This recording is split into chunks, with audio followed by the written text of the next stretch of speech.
A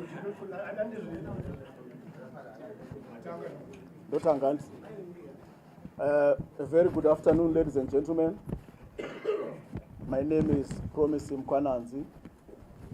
I'll be the spokesperson of the CCC as we go forward. We've called this press conference just to give you an update on the situation unfolding in the country and our attitude towards the process thus far. We wish to start by thanking the citizens of Zimbabwe who have shown unrelenting resilience and determination to exercise their inalienable democratic right to vote. We think that this is paramount, this is important, because the right to vote did not come for free. There was a protracted struggle to bring about the realization of the right to vote. And we cannot surrender that right today. So we continue to urge our citizens to remain vigilant in exercising that right and safeguarding and protecting their expression through the ballot. The next coming days are going to be crucial in determining the future of this country. President Nelson Chamisa is well and fine, ready and geared to form a government for everyone, to form a government, an all-inclusive government, which will benefit all citizens in the country. As a movement, we are currently seized with monitoring the electoral process, particularly the V11s and V23s. We are watching ZEC, and we hope that ZEC is going to do the right thing. We know that there are areas where they are refusing to post the V11s and the V23s. And in some instances, it is alleged that presiding officers are actually instructed to make clandestine phone calls before publishing the V11s. We ask our observers, local and international, and our political party observers to record the results and ensure that the results that were counted at the polling station are the same results that will be posted.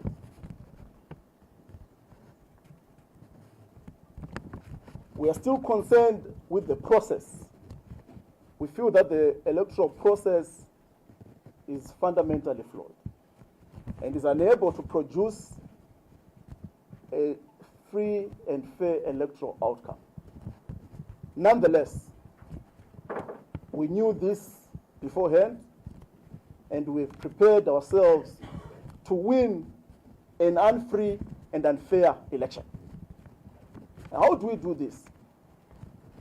We've done that by registering our people overwhelmingly and ensuring that as much as possible and using all means permissible in a democratic society, we defend and protect our vote.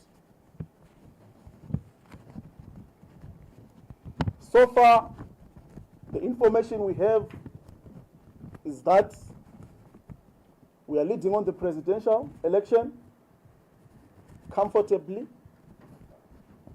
and we are doing well on the parliamentary elections.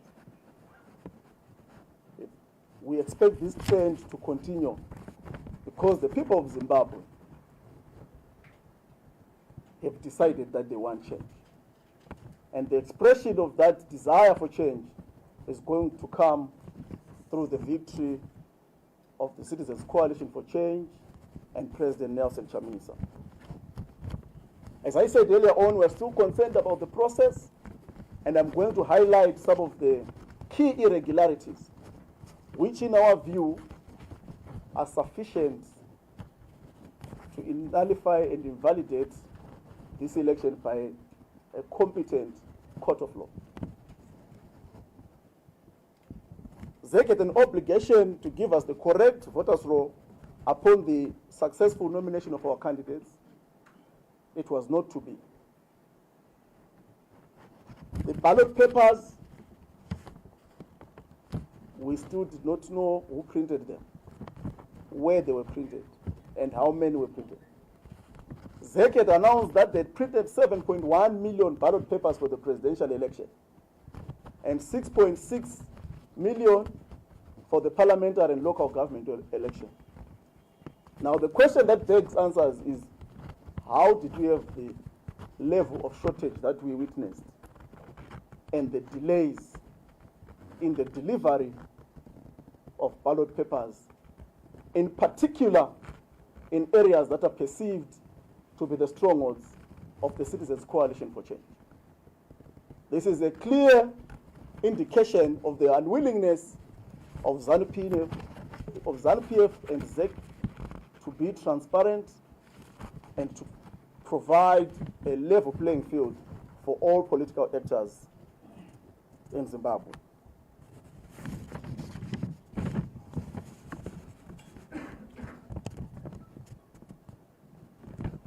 Still on the ballots, there were pathetic photos of our candidates, in particular our presidential candidate, Advocate Nelson Chamisa. We believe that it was deliberate to put a picture which was not clear in the desperate attempt to cloud the will of the people. We do not accept this, and we hope that we'll have an improvement in the future. In 2018, the AU Observer Mission made a recommendation that ZEC must be more transparent and more consultative in the coming elections. I'm afraid to say that they have not passed that test, and subsequently they have compromised their credibility as an impartial, professional, and credible body to conduct free and fair elections. Free and fair elections are the backbone of legitimacy.